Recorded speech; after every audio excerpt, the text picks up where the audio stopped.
night for Israelis up and down the country from the north to the south. And the kind of silver lining in all of this is that the IDF says it has intercepted, with the help of the United States, a majority of the projectiles that it faced incoming from Iran. Those are drones, cruise missiles, ballistic missiles as well here. So let's get a reset. Let's rely, like we have so much so, from Fox News foreign affairs correspondent Trey Yingst in Israel with some great reporting. He just filed this report. Let's watch.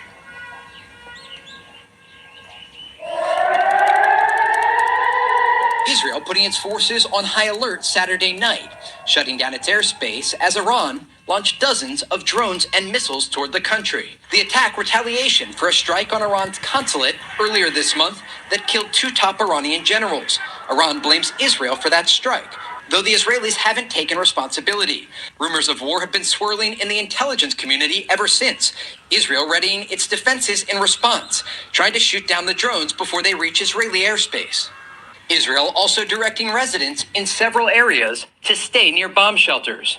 This is a severe and dangerous escalation. Our defensive and offensive capabilities are at the highest level of readiness. A post on X by the Iranian government through their permanent mission to the UN said the attack can be, quote, deemed concluded, and warned the U.S. against getting involved. Though U.S. military officials tell Fox they have already shot down at least 1 Iranian drone. President Biden returning to Washington Saturday night, convening a meeting of the National Security Council. The White House maintaining its commitment to Israel is ironclad, saying in a statement, the United States will stand with the people of Israel and support their defense against these threats from Iran.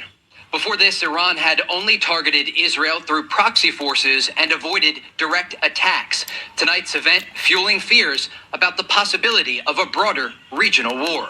In Tel Aviv, Trey Yingst, Fox News. Okay. आपकी top 3 travel destinations फट से सोचो. अब सच बताना. तीनों के तीनों foreign destinations थी ना? क्यों? Trey, thanks so much. In the meantime, you saw that photo in Trey's report. I think it's worth showing you yet again. That is a meeting there in the Situation Room. President Biden says this: I just met with my national security team for an update on Iran's attacks against Israel.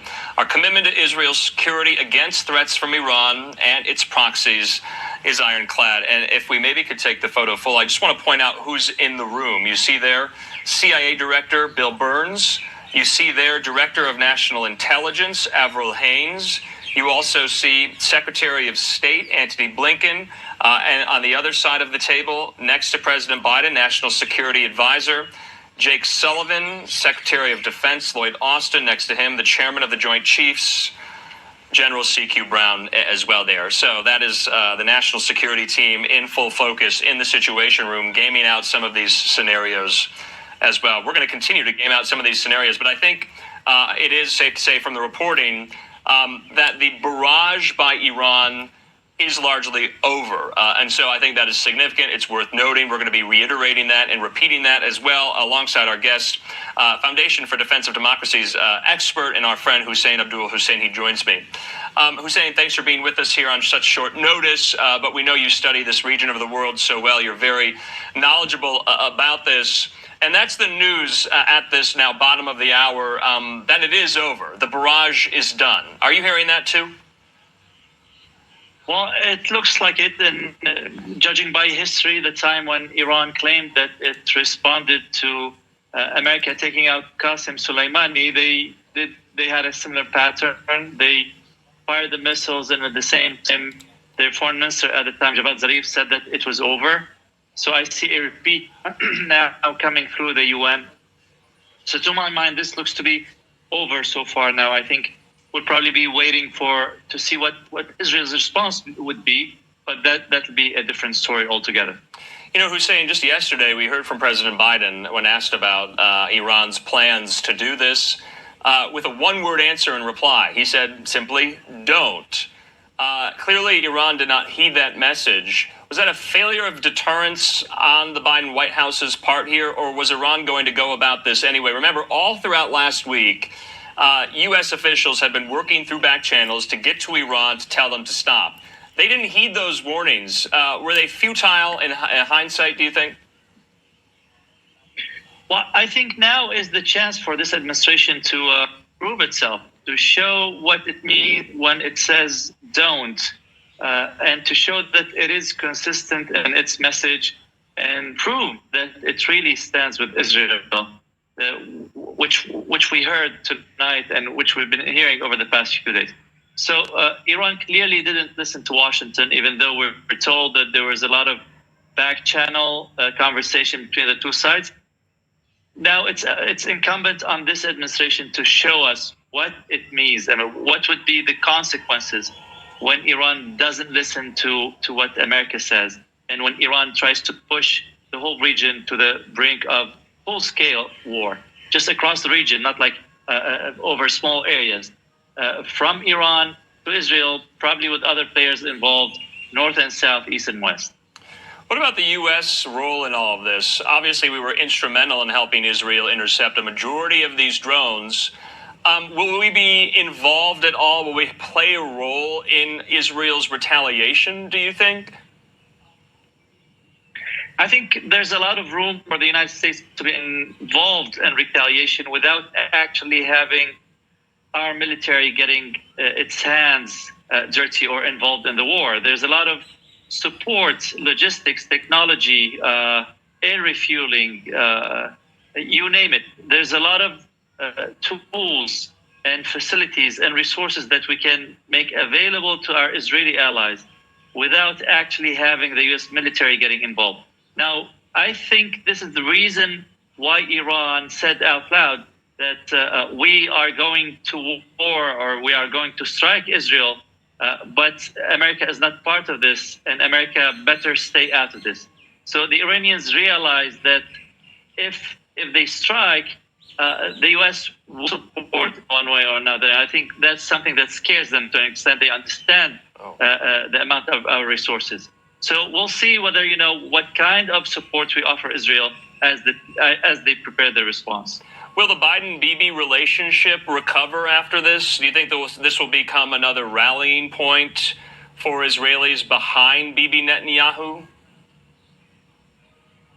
Well, I think it's in the best interest of both sides to put politics on the side and stick to policy and to focus on what's at hand, the Iranian danger to the Jewish state. And I think as long as we're thinking clearly, there's no need to think who's in charge in Washington or who's in charge in Jerusalem.